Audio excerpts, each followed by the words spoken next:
Shalom saudara, salam sejahtera. Kebenaran hari ini berjudul ciri anggota keluarga kerajaan. Kita harus menjaga diri untuk tidak hanyut dalam berbagai kesibukan atau apapun juga, sehingga kita tidak memperhatikan kehidupan rohani secara benar. Kita harus sungguh-sungguh selalu mengoreksi diri apakah kita sudah layak menjadi anak-anak Allah. Jangan sampai pada waktu menutup mata, Yesus menolak dan berkata, "Aku tidak kenal kamu." Saudaraku, ada hal yang paling mengerikan kalau seseorang meninggal dunia, kemudian menghadap tahta pengadilan Kristus, dan ternyata tidak diakui sebagai anak Allah. Saudaraku, tidak ada bencana yang lebih besar dari hal ini. Ini adalah kengerian yang tiada tara. Oh, mengerikan. Sebab kalau seseorang tidak diakui sebagai anak Allah, berarti dia terpisah dari hadirat Allah selama-lamanya. Orang-orang yang diperkenan masuk kerajaan Allah adalah orang-orang yang memiliki keadaan yang mulia, seperti keadaan Yesus, Putra Tunggal Bapa yang penuh kemuliaan. Banyak orang Kristen berpikir bahwa apapun keadaannya, ia pasti masuk surga, dengan alasan bahwa keselamatan dapat diperoleh bukan karena perbuatan baik. Ini suatu penyesatan yang telah merusak banyak orang Kristen dan gereja seluruh dunia. Alkitab jelas mengatakan bahwanya orang-orang kudus yang diperkenan masuk Yerusalem baru, saudaraku. Tidak mungkin Allah membawa masuk orang yang keadaannya tidak layak ada di tempat yang kudus. Sama seperti seorang raja yang mengadopsi seorang gembel atau pengemis di pinggir jalan untuk menjadi anggota keluarga kerajaan. Keluarga kerajaan harus terlebih dahulu mengubah pola hidup gembel tersebut, saudaraku, agar dapat hidup dalam keagungan sebagai anggota keluarga kerajaan, saudara. Nah, ini perhatikan, saudara. Ini ilustrasi yang tepat, saudaraku. Oleh sebab itu, orang percaya harus berusaha membangun kebiasaan hidup yang agung sebagai anggota keluarga kerajaan. Doa Bapa kami adalah format kehidupan, ya. Format kehidupan yang dapat membentuk atau mengubah hidup seseorang dari seorang manusia yang berkodrat dosa menjadi manusia yang berkodrat ilahi. Kalimat-kalimat yang termuat dalam doa Bapa kami sangat berkuasa mengubah seseorang, selama orang itu mau benar-benar bertekun, ya, bertekun menggumulinya, saudaraku. Harus mau bertekun menggumulinya.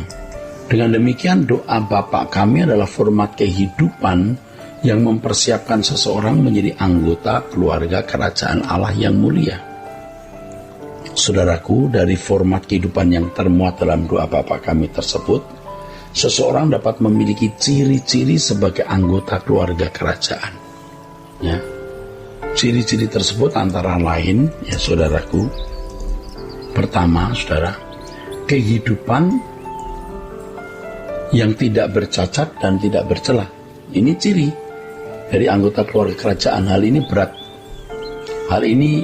berat ya dicapai, atau hal ini berat dan sukar dicapai. Tetapi ini hal yang paling penting.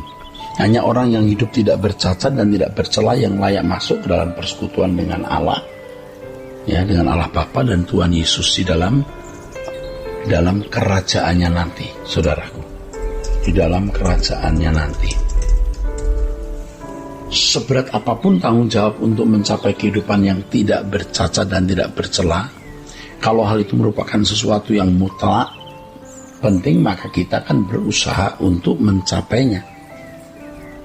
Kedua, tidak memiliki perasaan takut menghadapi segala keadaan. Kalau seseorang masih memiliki perasaan takut, berarti ia tidak memuliakan Allah dan tidak menghormati kebesarannya, saudaraku. Ya, hal ini memang tidak mudah, tapi kita tidak boleh takut menghadapi apapun. Karena kalau kita takut menghadapi sesuatu, itu berarti kita mengecilkan Allah. Tidak mudah untuk memiliki perasaan tidak takut menghadapi apapun, saya mengerti, saudaraku. Tapi kalau kita percaya kebesaran Allah dan kita menghormati Dia, maka kita dapat menghalau semua perasaan takut. Harus diingat bahwa perasaan takut terhadap sesuatu yang tidak patut Kita takuti berarti mengecilkan Allah. Ya, ingat bahwa perasaan takut terhadap sesuatu yang tidak patut ya kita takuti berarti mengecilkan Allah Bapa. Bagaimana kita bisa berkata dipermuliakan namamu kalau kita masih hidup di dalam ketakutan? Ya. Ini yang kedua ya, saudara perhatikan itu. Yang ketiga, tidak memandang dunia sebagai keindahan. Betapa miskinnya kita kalau masih memandang dunia ini indah dan mengharapkan kebahagiaan daripadanya. Betapa malangnya orang begini. Keindahan dunia ini tidak ada artinya dibanding kemuliaan Tuhan, saudara, yang akan diwariskan kepada Yesus dan semua orang percaya yang serupa dengan Dia. Jadi keindahan dunia tidak ada artinya dibanding kemuliaan kerajaan surga yang akan diwariskan kepada Yesus dan orang percaya yang serupa dengan Dia atau yang menderita bersama Dia.